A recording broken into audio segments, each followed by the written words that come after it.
We are reading the chapter, the festival at Panihati. We're near the end of the chapter. This is recorded on August 18th, 1883. Ramakrishna was at Balram Bose's house in Calcutta. He was explaining the mystery of divine incarnation to the devotees. Master.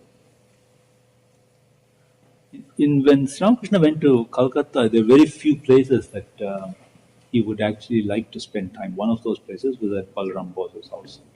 That, very devoted family. Master. In order to bring people spiritual knowledge, an incarnation of God lives in the world in the company of devotees, cherishing an attitude of love for God. So he is trying to explain the concept of an incarnation or avatar. And whatever opinions we may have when Sri Ramakrishna talks about something, you listen very carefully because there will be subtle truth in it.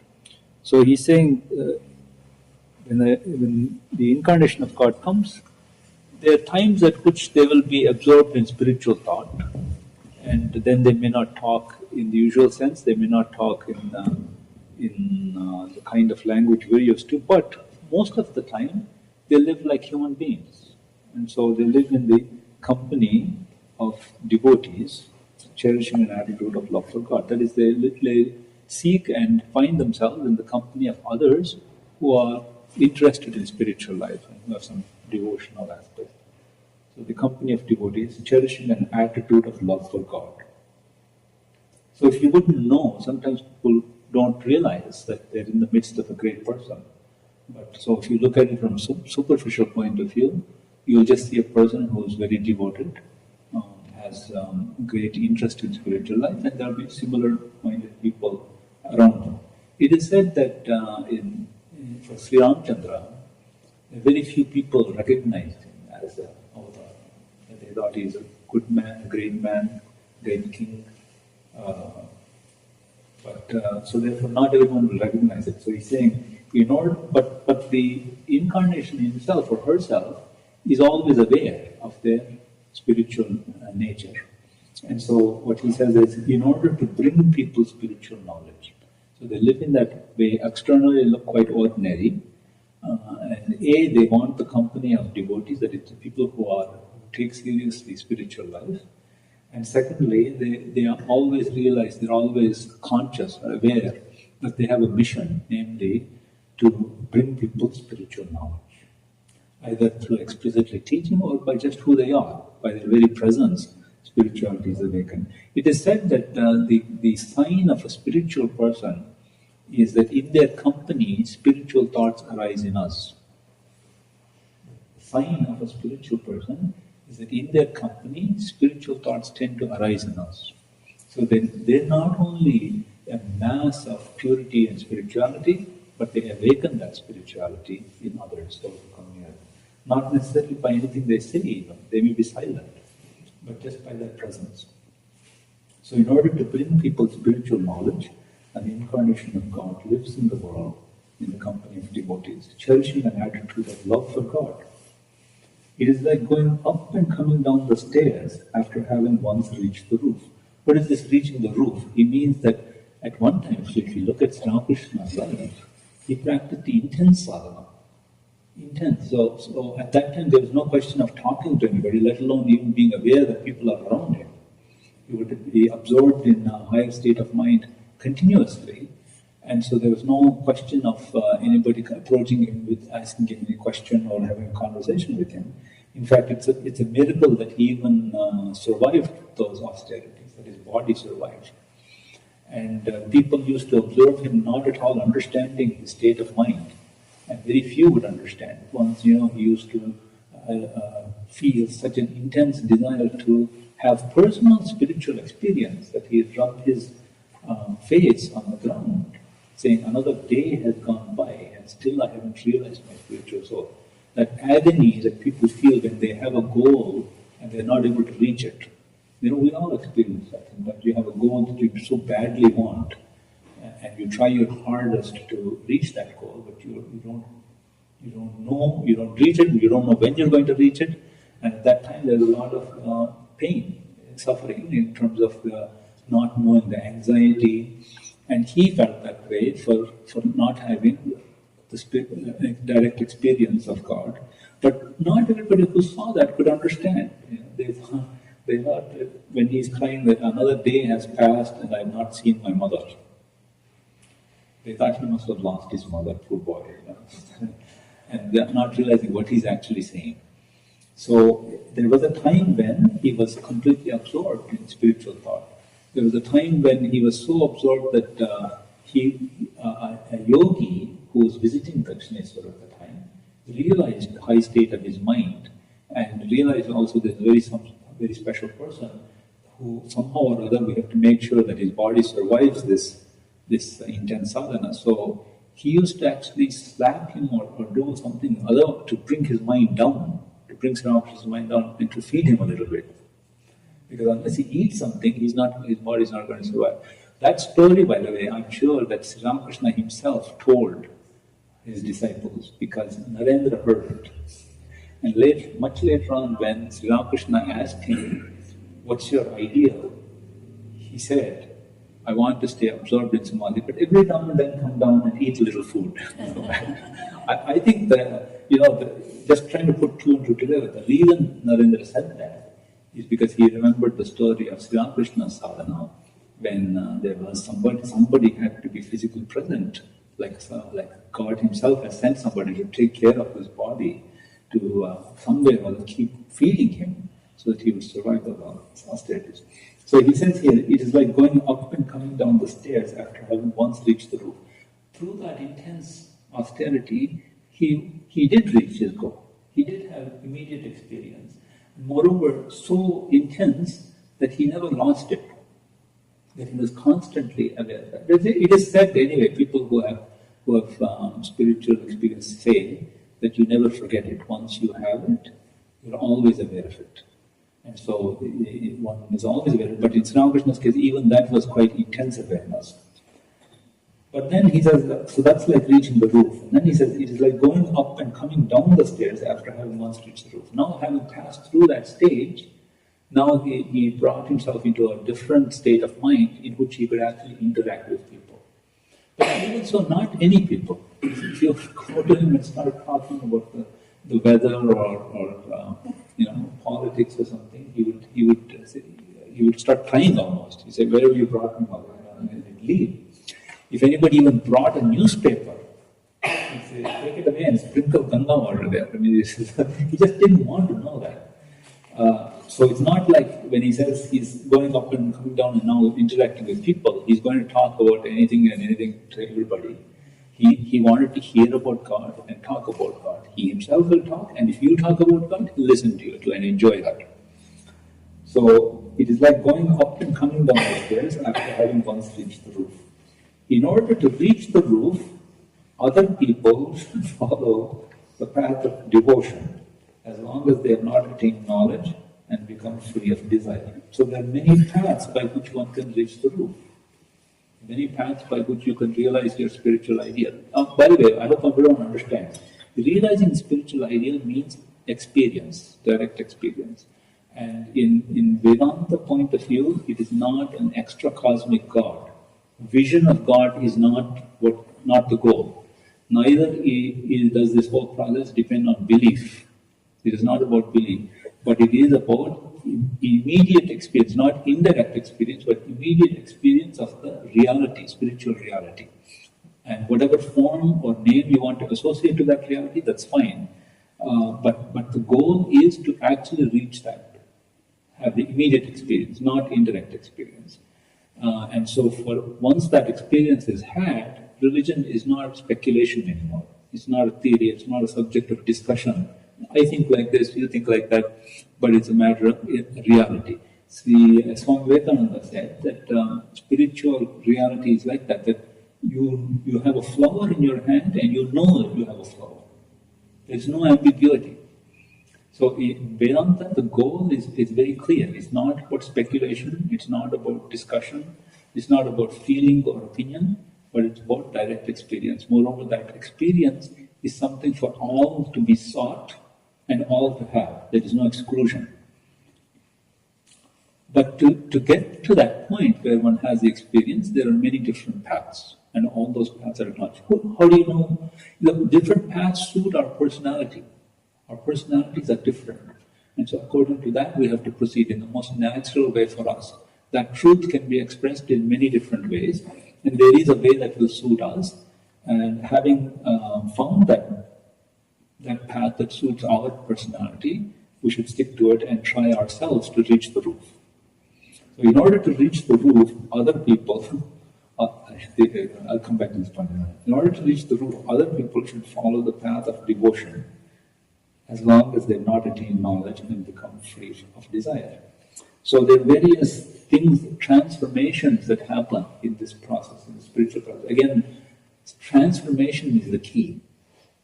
In Vedanta, in Indian spiritual thought, the point is that human becomes the divine. It is transformation, not acknowledgement, not, as I said, not belief, but transformation.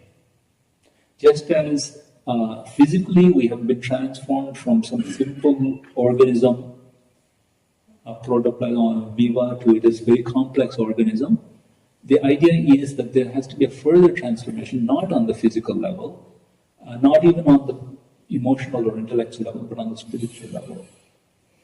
And so that is the goal. Now, he says here, in order to reach the roof, other people should follow the path of devotion as long as they have not attained knowledge and become free of desire. So as I said, there are various things that happen along that path, and various things that need to happen for us to proceed on that path. He mentions three things here: the path of devotion, knowledge, and becoming free of desire. Path of devotion, you see, is a common thing in many spiritual traditions all over the world. Devotion is given as a method by which one can evolve spiritually. Evolve, that's the word. Evolve, just as you, in any other process, you grow into a certain ideal. Here also, we're trying to grow into the spiritual ideal. Devotion means to have, to take hold of your emotions. We are emotional beings. It is true. We are emotional beings. Emotion is very powerful.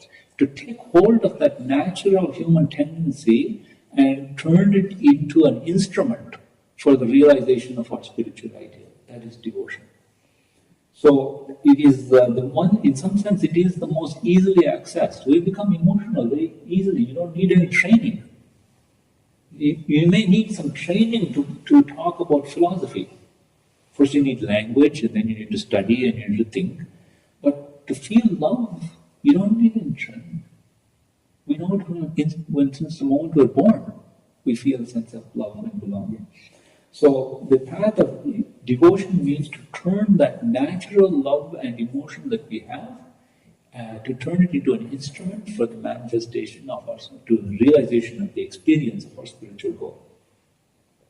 And Sri Ramakrishna said many places in the Kadamrita that the path of devotion is the most natural and the best. He didn't prescribe it for everybody. So it really depends on your temperament. But as a general rule, it's a very natural path. And if you probe this devotion, by the way, it's a very, very deep concept. You will discover that as you make progress in any one of these paths, including devotion, all the other paths start to converge. So if you say that there is a path to the realization of your spiritual goal through viveka, to try to figure out what is this world, who am I, what is the nature of ultimate reality, these are philosophical questions at first. And we can ask those questions, and we can push those questions to be, it's not just, I'm not satisfied with an intellectual answer, I want to really know what is the truth behind this. That's the path, that is the spiritual path. And as you move forward in that path, or if you move forward in the path of devotion, you find the two actually converge. And then comes an amazing spiritual truth that love and consciousness, or devotion and knowledge, are actually the same. But our instrument right now may not be in a form by which we can understand that. understand that connection. But as we move forward, we find, in fact, the two do come together. And if you want to make that sort of plausible, you'd say like this: the point is that the more you love something, the more you want to know about it. So if you really love something, if something is pulling your heart, you won't be satisfied with anything superficial. You want to know more and more about it. Anything connected to that, you'll be after it. So knowledge not automatically grows. And similarly, if you really want to understand something that in terms of knowledge, you'll find automatically you also develop a love for it. The great thinkers of the world, when they're talking about the ideas that are closest to them, you listen to their language. It's emotional. They have a certain aesthetic or emotional connection with their ideas. So knowledge and devotion are not as separate as we may think. And in fact, how can they be? Because if there are many paths to reach the same goal, then as you get closer to that goal, the paths have to converge. It's like a circle, you're trying to reach the center. You can come across many different radii. As long as you're further from the center, the radii look quite different or distant. But as you come closer to the center, the different radii start becoming smaller and smaller circumference. And so they start to converge. So he says, in order to reach the roof, other people should follow the path of devotion as long as they've not attained knowledge and become free from desire. This another thing, something that happens is the question of desire. Desire, on the one hand, is absolutely necessary because without desire, there is no movement forward. There is no manifestation even. So even movement in spiritual life, the desire to be spiritual, the desire to experience spiritual truth, is a desire. It's a good desire. We want to cultivate that. So desire is necessary, but the problem is that and that desire has to therefore stay focused on that rather than on things that will distract us from the spiritual idea. Now the problem is that we have cultivated so many habits, some good, some not so good.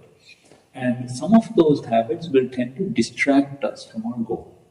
And it may not even be a spiritual goal. Say for example, you want to win an Olympic gold medal. Then you want to compete in the Olympics. How much training you need, how much focus. And many things that your friends will be doing and want to do will be irrelevant for you.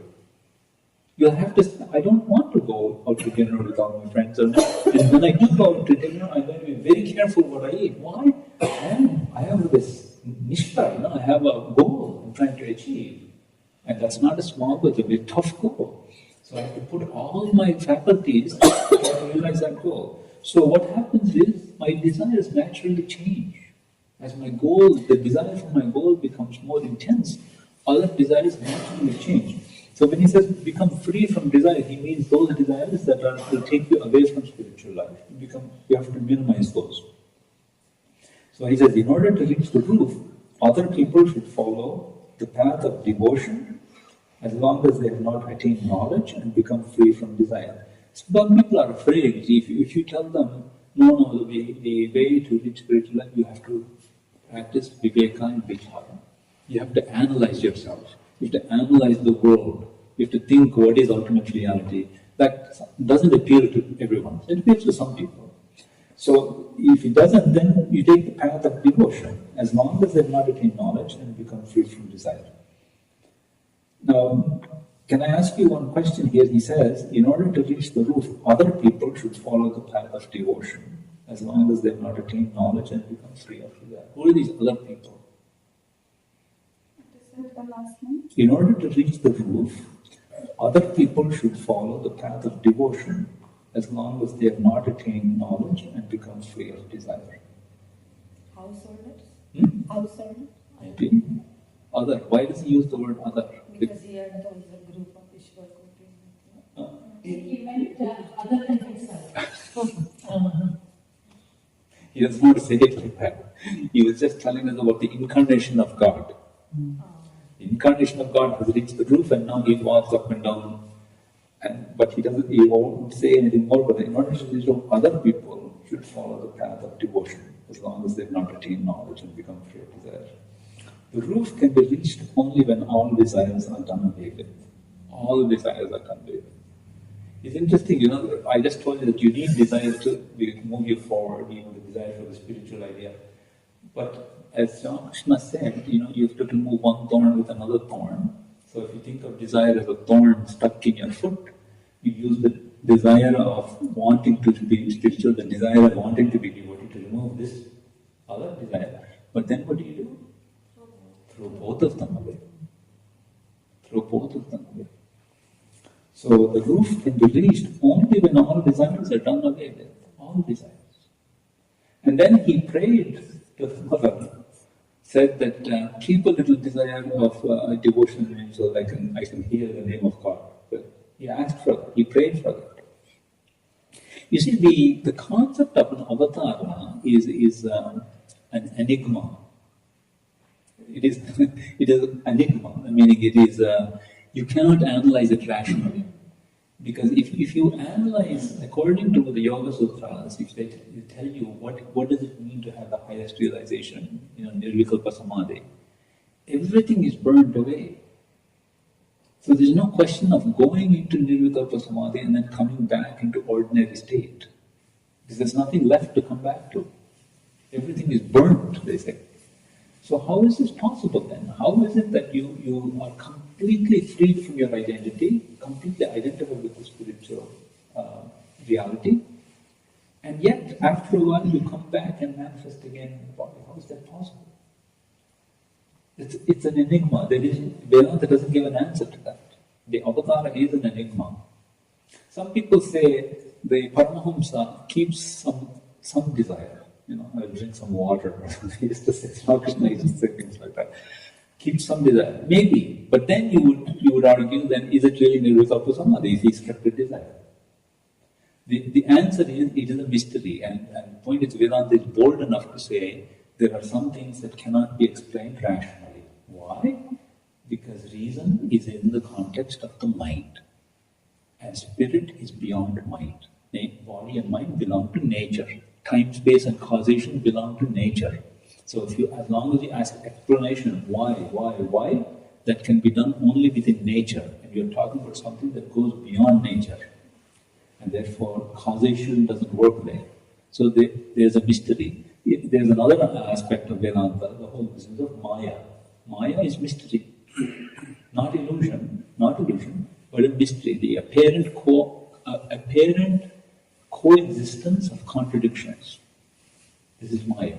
We can't explain how it's possible, but it is. Empirically it's possible. We can analyze the world, we see many contradictions seem to coexist. How it happens, we don't know. So Vedanta at some point tells you and gives you answers like that, and you keep pushing. Why is this? Why is it?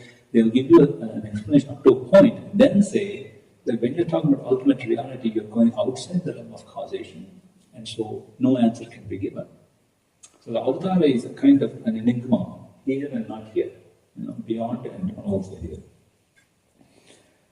The roof can be reached only when all desires are done away with. Then he gives the shop. The shopkeeper does not go to bed before finishing his accounts.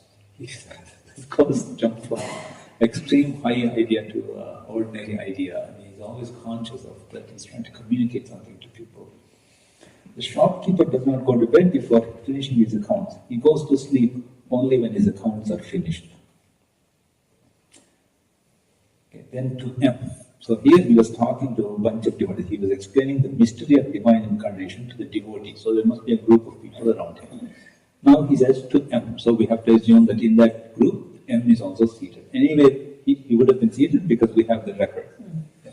So what does that mean? So, well, as I read it, I just took it literally, that there is, we have to reconcile before at the end of the day. Okay, let's go back and look at this. Yeah, that is you have to reconcile whatever of the day. So even Christ said that before you come to the shrine, Reconcile with your brother. with your brothers. Yeah. Leave your gift at the altar. Go reconcile with your brother and come back. But what he said right before it is, The roof can be reached only when all desires are done away with. So that's the reconciliation. So the shopkeeper does not go to bed before finishing his accounts. He goes to sleep only when his accounts are finished. Accounts being finished is the analogy of desires being done away with. To M.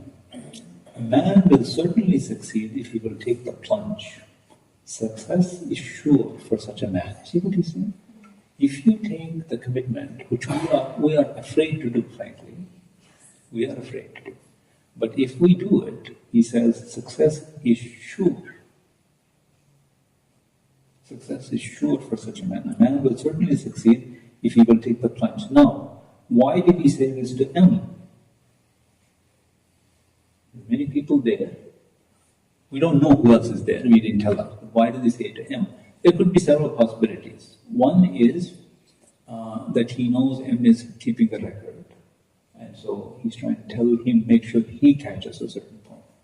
Second is, we see this in the life of Ramakrishna, and even in the life of Swami Vivekananda, and even in the life of other direct disciples and their disciples, that they are aware of more that is going around, and that is happening around them, than they will say. So therefore, when a thought arises in the listener's mind, they are aware of it. And so they will answer the question. And we see this several points in the Kadamrita where M himself says, I have this thought in my mind. So the fact that he singles M out and says this probably means M had a doubt. Is it possible to succeed in this path? M was always thinking in that line, right? That Ramakrishna is an avatar, but is it possible? Can we, who perform sadhana, can we read? He must have been thinking like that. So immediately he turns to M and says, a man will certainly succeed if he will take the plunge. Success is sure for such a man.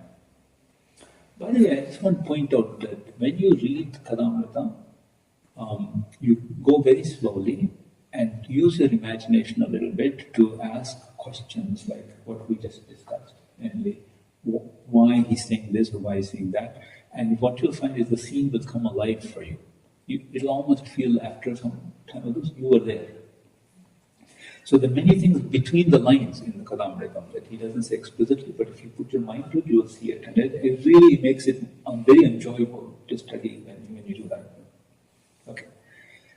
Well, what do you think of the worship conducted by Keshav, Shivnath and the other Brahmo leaders? He's presumably asking this to M. M. They are satisfied, as you say, with describing the garden, but they seldom speak of seeing the master of the garden. Describing the garden is the beginning and end of their worship. So describing the garden, you know, Ramakrishna told this several times, that when we speak of the world that the Srishti, the world that God has created, how beautiful, how interesting, how amazing the world is. What we're doing is we're describing the garden. And he says, garden is beautiful, so I want to see the gardener. Who is the master? Not even the gardener. The gardener is employed by the master. I want to see the master himself.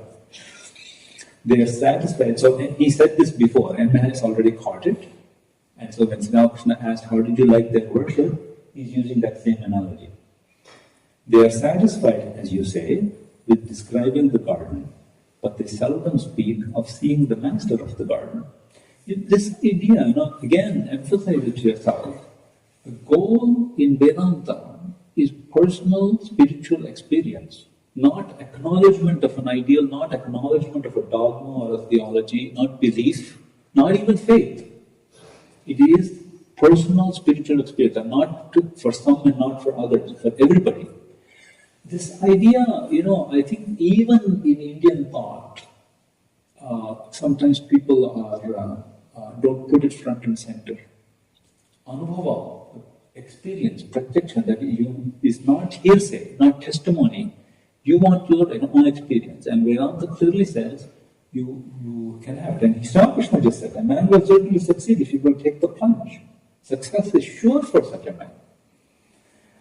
So I think that in the other movements at the time, sometimes people would forget this.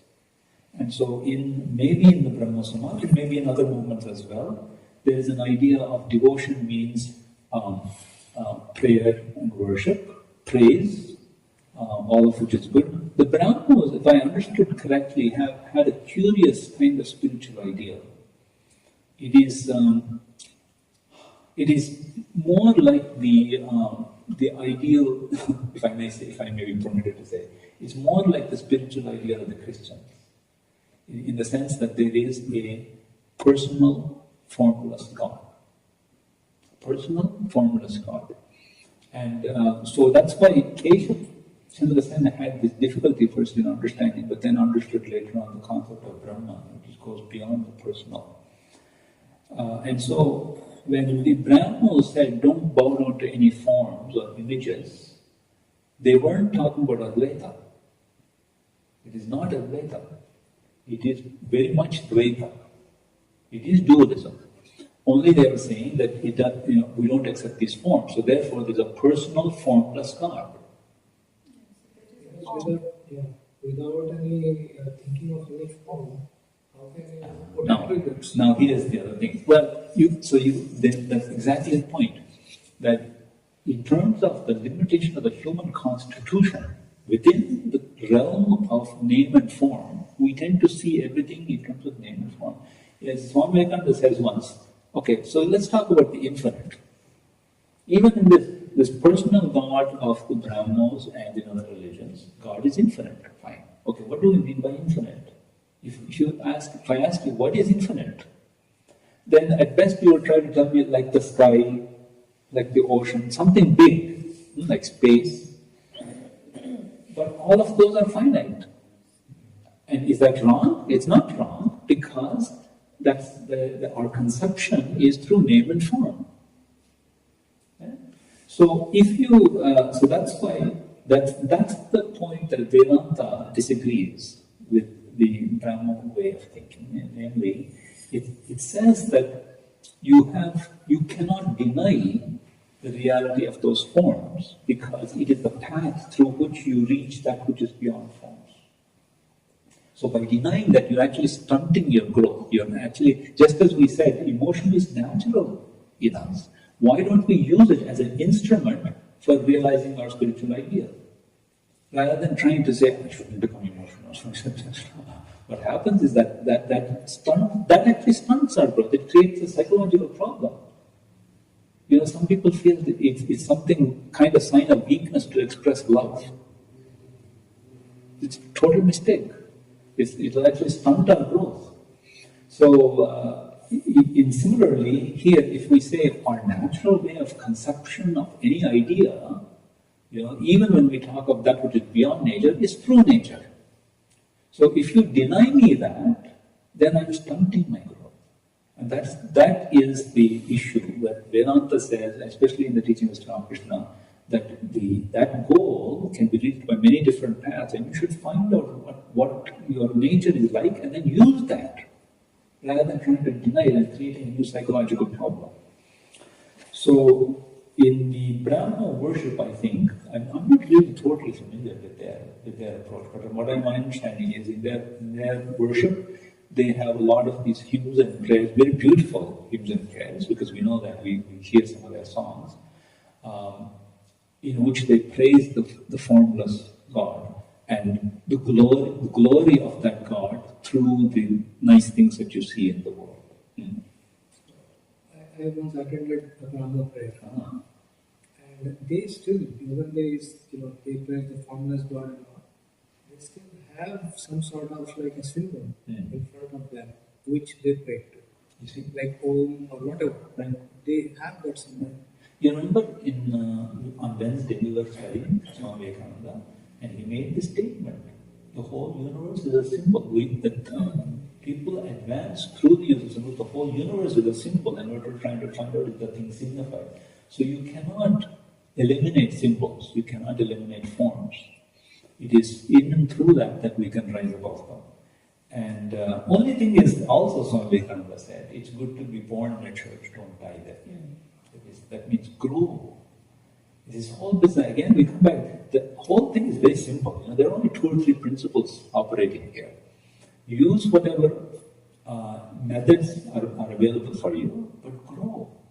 grow, because you're trying to reach that which is beyond nature. But go in and through nature, in and through your personality and your affinity to expressing that spiritual. Use that, but then grow beyond that and go beyond that. So he says, they are satisfied, as you say, with describing the garden, but they seldom speak of seeing the master of the garden.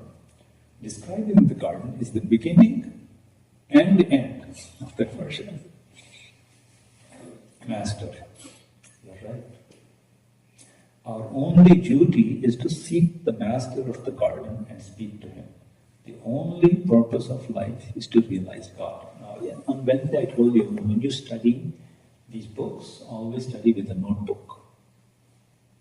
Because there will be statements that are made now and then that will just jump out at you and hit you. And you have to catch that. Here it is, one of them right here. The only purpose of life is to realize God. Amazing statement made by Ramakrishna. We sort of understand it, sort of acknowledge it, but are not ready to embrace it. Fact. We're not ready to embrace it. And so, because he said here, a man will certainly succeed if he will take the plunge, and we're not ready to take the plunge. But that doesn't mean that we shouldn't try to understand it and think about it. So here, the only purpose of life is to realize God. This is the theme again and again and again and again. He pushes on us throughout the whole Katha. That's the message. The only purpose of life is to realize God. I told you in Vedanta, from the time of the Upanishads, from Vedic times, it was that very clear thing that we are manifestations of spirit. Realize that. You're not going to realize some God that is separate from you. That divinity that you're searching is you yourself, your essence, and manifest it. That's why we call it realization. I didn't realize that before, now I realize. It is realization, it is transformation in the sense not that you become something that you're not, but you bring out that in you. It is transformation in the human becoming the divine. So, if there's one thing that you get from the Kalamrita, and from Swamiji, but especially in the Kalamrita, because he relegated everything else to a secondary place. The first thing is, the only purpose of life is to realize God. Okay, so underline that in it, or better still, write it in your own hand, in a notebook. Sri Ramakrishna then went to Agar's house. After dusk, he sang and danced in Agar's drawing room. M. Rakhal and other devotees were present. After the music, he sat down, still in an ecstatic mood. So he used to get into that mood where he's sort of semi-conscious. He's aware of the spiritual ideal, absorbed in that, but also sort of absorbed in, sort of aware of what's sort of going on around him. After the music, he sat down, still in an ecstatic mood. He said to Rakhal, "This religious fervor is not like rain in the rainy season, which comes in torrents and goes in torrents." Okay? In the monsoon, there's no monsoon here, so those who don't know about monsoon, in certain parts of the world, there's a rainy season. And when it's rainy season, you get rain. And it rains and rains and rains. So he's saying, and certainly in Calcutta, Bengal, you get rain like that. So he says, this religious fervor means that intensity of religious thought is not like rain in the rainy season, which comes in torrents and goes into torrents. It is like an image of Shiva that has not been set up by human hands, but is a natural one that has sprung up, as it were, from the bowels of the earth. You know this idea of the Shivalingam. Shivalingam is a symbol of Shiva. Shiva means auspicious. It's an old expression, Shiva. I don't know if the form that we now associate to that came later, I think.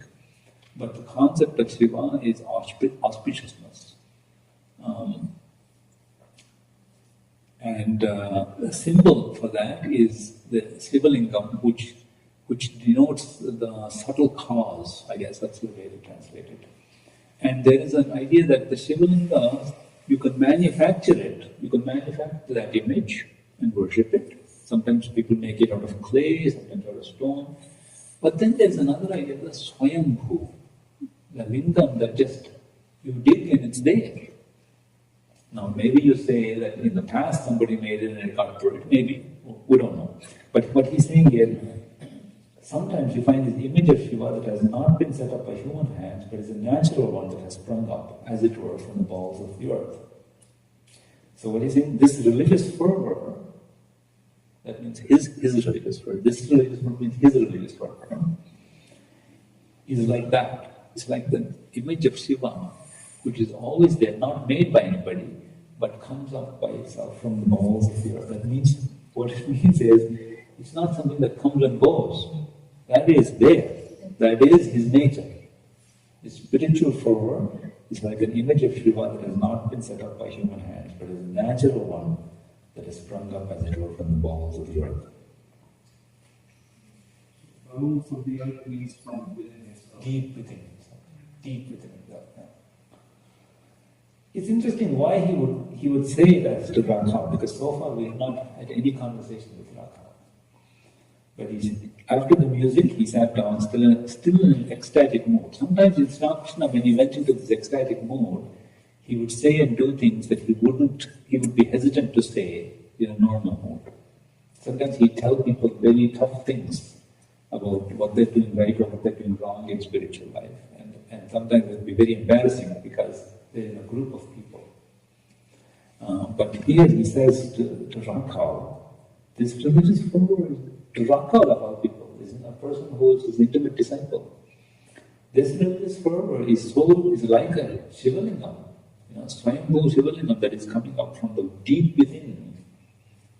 The other day, you left Dakshineswar in a temper. I prayed to the Divine Mother to forgive you. That means there's something going on here. We don't know what it is. We don't have that record of what happened the other day at Dakshineswar. Rakha was an interesting disciple. He is Sri Ramakrishna said in some way his spiritual son. And there was a certain amazing kind of intimacy between the two that he didn't behave like the other disciples. Like he was almost like a parent. Exactly that. As a child behaves with their parent, that kind of liberties he used to take. And sometimes he used to get annoyed if Sri Ramakrishna showed attention to other devotees. The room is full of devotees and people come, Sri Ramakrishna will talk to them. And sometimes Rakha used to get annoyed. So presumably he's talking about one such incident. The other day you left Dakshineswar in a temple. But Sri Ramakrishna, the ever-loving parent, the ever-loving mother, doesn't get angry. He prayed to the Divine Mother to forgive you. This requires more analysis. You should think about this whole piece to Rakha. He told him, unasked, he told him something. That this religious fervor is not like rain, monsoon rain that comes and goes. It is something like a Swayambhu Shivalingam, something to contemplate on. It doesn't matter if we don't have all the facts. Still it's worth contemplating on. The master was still in an abstracted mode and said to Adar, my son, meditate on the deity whose name you chanted. So there was a kirtan going on, and Sri Ramakrishna was singing and dancing. Others must have joined him. Adar must have been one of the people who joined in the chanting. He says, my son, meditate on the deity whose name you chanted. With these words, he touched Adar's tongue with his finger and wrote something on it. Did the master thereby impart spirituality to Adar? So this sometimes happens. Sri Ramakrishna essentially broke all the rules. So he didn't follow any norms in this way. So he had different ways of initiating people. Sometimes he'd give them a mantra. To Naren, he gave several mantras, we know that. Including one of them was Rama. But to other people, he would do this, that he would sometimes just touch a person. He did that with Naren also. And sometimes he would write something on the tongue. Now, partly this is mystical. What does it mean? I don't know. Nothing happens. What's going on in that? It partly is mystical, but I want to tell you this, that in terms of influence on mind, saliva is the easiest one. This is not a mystical fact, it's a physiological fact. So therefore be careful of from this a lot of cultural things come. Why we're careful about things related to saliva. The influence of the mind is easiest through saliva. So there is something, a spiritual touch of Sri Ramakrishna, imparted in that way, will have some connection. But anyway, it's mystical, so we can't analyze it too much. So right there in Adar's place, he did the singing and dancing. He gave some very deep information to Rakha, and a very deep initiation right then and there to Adar. That was a very fruitful visit to his house. Okay, so that ends this record of what happened on August 18, 1883. How do we do that time? Well, we have 10 more minutes. I think rather than starting a new chapter, maybe it's a good idea to see if there's some comments or discussion you want to have. I think that was a very good point that saliva influencing the mind. Maybe that's why mothers kiss their children. Maybe it's maybe because there could be a way of recognition too, because baby and mother connection is there at some intimate physical level.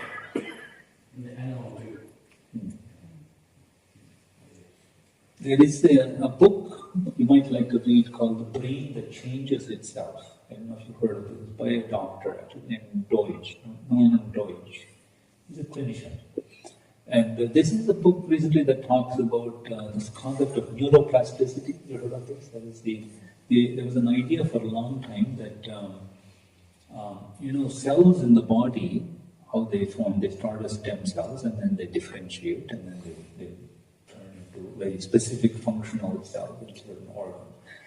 But it was thought that neurons, that is the cells in the brain, aren't like that. At one time people thought it was not like that, but they're not formed in the same way. And so they never regenerate. You see, if skin cells die, you get new skin cells, so they replenish. But neurons, somehow they don't. And so that was the way people understood senility, or as we grow old, our mental faculties, our intellectual faculties decrease. Why? Because we're running out of neurons. You can't run out of neurons. You got billions of them. But that was a theory. But now I guess better concepts of neuroscience tell us that there in fact are neuronal stem cells. And so neurons can get replenished. And it's interesting that when trying to understand the process by which that happens, it is that the brain responds to need. Where you make a demand on the brain, it responds to that need. So the functional map of the brain is not static, it's dynamic. It changes. And so different people will have different functional maps. So if, for example, somebody loses a sense, like sight, then the area of the brain that processes sight gets taken over by some other sense. For example, maybe their hearing improves. Why? There's more brain real estate dedicated to hearing. So their hearing improves. Well, now, if this is true, you see, for us as devotees, what it means. The more you make a demand on your brain, I want to know what this is. I want to know what is spiritual reality. I want to know, is it theory or is it real? As they say, it's real. You make that demand, what happens is more and more of your brain power gets turned into, now this is not a sensual activity, not about sight or hearing or whatever. It's a way of thinking. That whole mind gets turned. And that can be a great help, you see, in spiritual life. So that's about neuroplasticity. And in this book of Deutsch, he talks about various kind of things that traditional medical science would say is impossible, but which is made possible, where people were able to recover a higher degree of functionality after some debilitating thing like a stroke through training of the mind. And the approach used by the doctors, I don't know how they knew this, is through the saliva. They put a sensor on the saliva, and through stimulating the sensor, they would train the brain to reuse certain parts of the brain that were no longer functional. So there are all sorts of, even physiology is learning, more and more about the brain. We don't know a lot about the brain. But whenever I hear these kind of things, I immediately ask, what's the relevance to us as devotees, the spiritual aspects? And it means that the more you make a demand on the brain in a certain way, the more it will respond with ability. That's why, of course, if you study a subject, you start becoming very good at the subject, and the problem, somebody gives you a problem in that area, you are able to solve it faster than somebody who hasn't thought about it, right?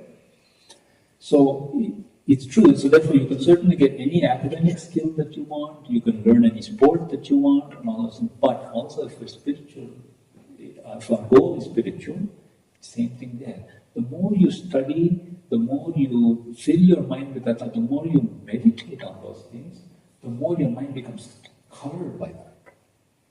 And that will serve you as an accelerator in your spiritual. So that's a very important point that we can learn. Any other comments? Main thing is don't take this book. I think I've told you this before. There are many ways of reading the book. You can, if you come home after a hard day and you're tired, yes, you can curl up in a comfortable chair and read words of the Master. Yes, that's all good. You can make yourself a cup of hot tea and read, and you will benefit by it. That's true. But another level of study is to sit with a notebook. And whenever you read, you try to, and for Kalamrikam, the technique is this: when you read a paragraph, stop, and now close your eyes and imagine the scene. Ramakrishna is sitting there, you know that's what his room looks like. We've all seen pictures of it. Here's the little bed, here's the big bed, these are the doors on these sides. This door leads out to the side of the kuti, then this side is the semicircular porch, this side will lead to the compound where the Kali temple is on the other side. You know all that setup. You know the pictures on his wall, you know where he used to burn incense, you know where the devotees used to sit. Now, you repeat in your mind what was the conversation that took place. That's why you only read a paragraph, so that you can remember it. And imagine yourself seated in that group. And you do that, and you realize, again, the point is you walk away with that feeling, I visited the Ramakrishna today. I did. That's what M gave us. So, this whole business of how you study this thing it's the more you're able to immerse yourself in it. People want all sorts of goggles and something for augmented reality. You can create your own augmented reality if you apply your mind, and then the thing becomes real to you, which is what you're after. The spiritual ideal has to become more and more real to you, and then that will give you the incentive and the effort that you need to make progress in life becomes easy. Good. Thank you. Let's close it here. Close it.